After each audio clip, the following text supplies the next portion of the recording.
Hi పిల్లలు. ఈరోజు నేను చెప్పబోయే కథ పేరు సింహం అండ్ ఏనుగు నిజమైన స్నేహం. ఒక అడవిలో ఒక సింహం ఉండేది. అది చాలా బలంగా ఉండేది, కానీ కొంచెం కోపంగా కూడా ఉండేది. ఎవరిని పట్టించుకోకుండా తన పని తాను చేసేది. అదే అడవిలో ఒక ఏనుగు ఉండేది. అది చాలా మంచి మనసున్న ఏనుగు. చిన్న జంతువులకు నీళ్లు తేవడం, పండ్లు పంచడం లాంటివి చేసేది. ఒకరోజు అడవిలో పెద్ద తుఫాను వచ్చింది. బలమైన గాలికి సింహం ఒక చెట్టు కింద చిక్కుకుంది.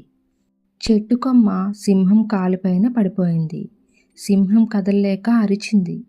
అన్ని జంతువులు భయపడి పారిపోయాయి, కానీ ఏనుగు మాత్రం భయపడలేదు. తన బలంతో ఆ చెట్టు కొమ్మని పక్కకు తోసి సింహాన్ని బయటికి తీసింది. సింహం ఆశ్చర్యంగా చెప్పింది, నేనెప్పుడూ కోపంగా ఉండేవాణ్ణి, నిన్ను పట్టించుకోలేదు, కానీ నువ్వు నన్ను కాపాడావు. అప్పుడు ఏనుగు నవ్వుతూ చెప్పింది, బలం అంటే కొట్టడం కాదు, అవసరంలో సహాయం చేయడం.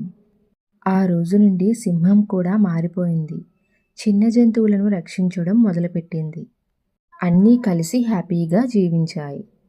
నిజమైన బలం అంటే ఇతరులకు సహాయం చేయడం. మంచి మనసుంటే అదే నిజమైన శక్తి.